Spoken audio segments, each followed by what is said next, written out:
Once ba na nag-avail ng package ng water station ninyo, kasama na po ba yung seminar?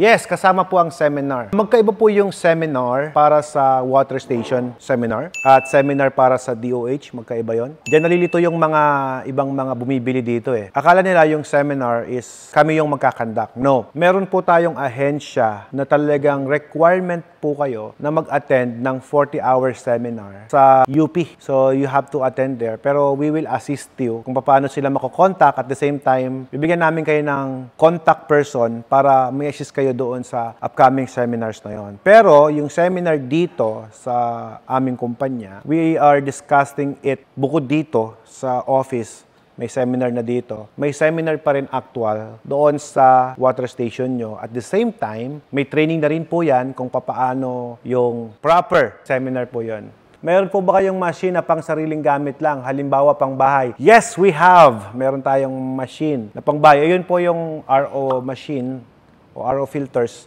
na kung saan ay pwedeng i-install under the sink or sa ibabaw ng sink. Na pwede po iyon mainom ng mga kids at syempre ng mga adults.